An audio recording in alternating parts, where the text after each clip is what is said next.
Here today to share with you her vision for our city and her plan to lead us toward restoration and prosperity. And on behalf of the Ragen for Gary campaign, we welcome you here this afternoon. We certainly invite you to join us as we move forward to reclaim our city.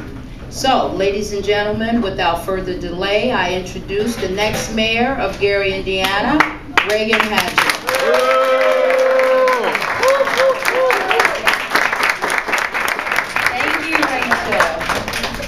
First, I'd like to thank the whole campaign committee. I can't name everybody, it'll take a while, but I'd like to thank all of them for all the help here. I'd like to thank Ms. Brenda Carson for the donation of the headquarters. We've been so blessed with donations.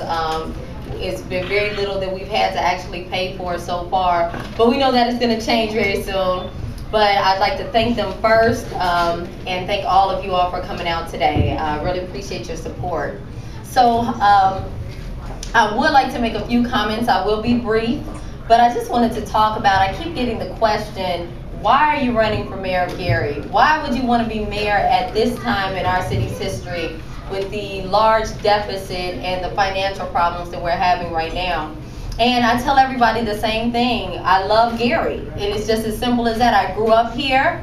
I went to school here. I went to Banneker and Tolleson and West Side. And I have some Roosevelt fans here too. And then I left here and I went off to Valparaiso University and came back as a lawyer.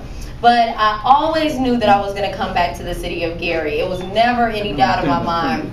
I graduated in the 1996 class at Westside, and we had a lot of very strong students that left out of there, went on to do wonderful things, but most of them had to leave the community just to be able to get a job. Matter of fact, I was talking to one of my friend's moms that's here today who said, you know, I want to come back to Gary, but where's the opportunity? Where's the growth? So that's what I'm here for. I'm here for every student who graduates from the Gary Community School Corporation so they can have an opportunity here in our city. Also, after I did come back, I graduated from law school in 2003. I was only 20 minutes away, so I kept up with most of the news. But when I did come back here, the leadership that we have seen over these last few years had like one thing: honesty and integrity. We don't know what's going on. There's no transparency in government anymore. We don't know what's happening with the money. We don't know what's happening with our property tax dollars. So that's one of the main things that we are here to change. We're here to have an open and honest campaign and an open and honest administration. I believe that Gary is one of the most resourceful cities in the state of Indiana. Not only talking about the people, because the people of Gary are strong people with many resources to offer, but I'm talking about the things that are physically in the city of Gary.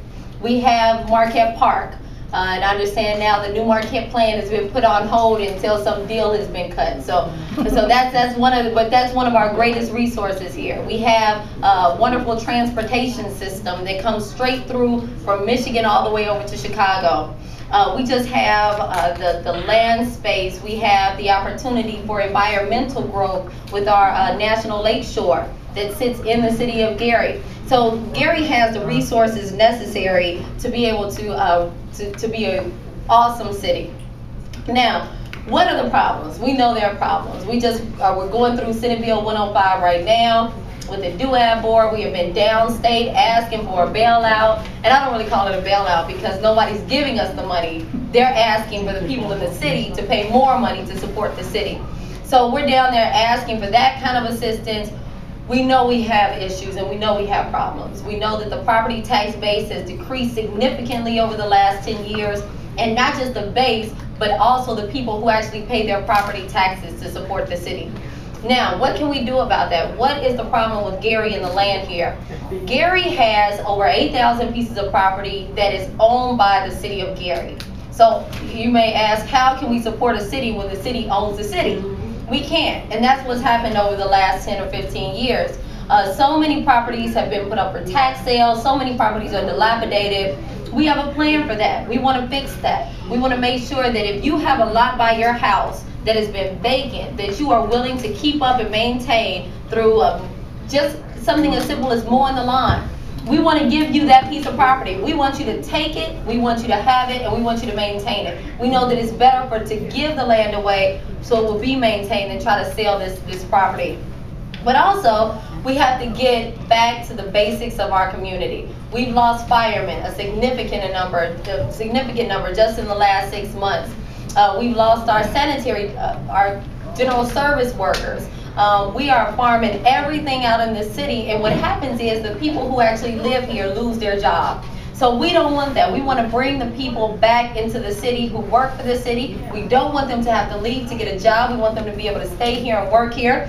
And we want to just see the basic services provided, not just police and fire. We all talk about police and fire. I'm talking about quality of life issues. I want the children to be able to have a park to go to. I want you to be able to have your garbage picked up on time by somebody that you know, by somebody who lives in your community. So we want to get back to those basics in the community.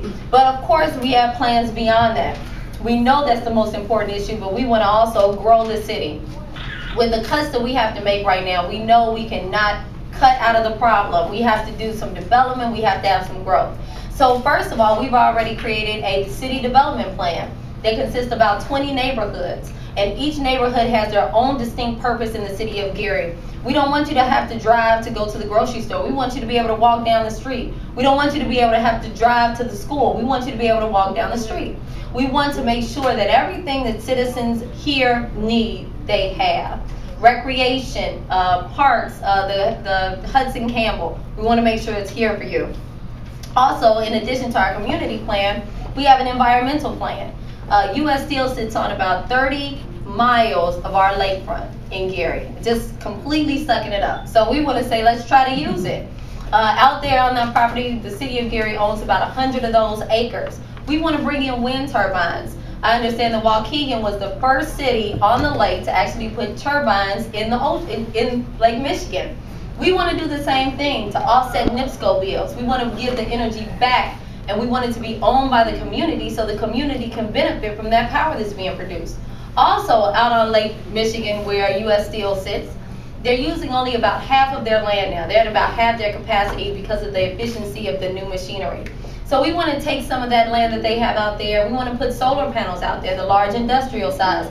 We think that that will also help with the energy problem that Gary faces and the NIPSCO problem that Gary faces. We want to show them that we can compete with them.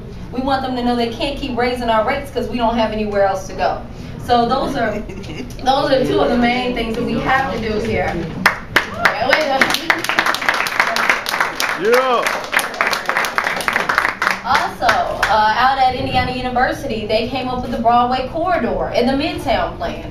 And that just directly deals with our downtown area in Gary. We want to make sure that those plans can come to fruition. We want to be able to see those. We want those, there are a number of developers who have contacted the city for some, to come in and do some projects, but they get tired of our red tape and our quid pro quos. They don't want to deal with that kind of stuff. They want to come in, they want to build, and they want to sell, and they want to leave. And we want them to do that. We want to invite them into the community to help us to rebuild the city. You guys might have heard of the Habitat for Humanity homes that were built over on 17th and Washington in that area. That whole area was torn down so it could be a complete development. But over there you might have 5 or 6 homes right now. So we want to see some developers to come in and help us finish that area. So when we win in May, because we know we are going to win in May. Yeah. When we do that, there are some things that we are going to do immediately.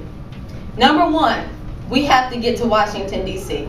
We have to go out there. We have to make those connections that we used to have out there before they lost respect for our city. We have to get those connections back. Yeah.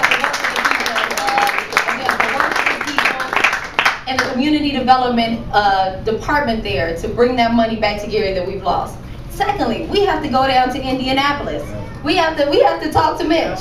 We don't like Mitch because we know he's been targeting our community. But we have to go down there and meet with Mitch. Mitch Daniels and the Republican House and Senate right now are doing things that are basically going to destroy our city if we do not stop them. And I've heard the talk, well, we need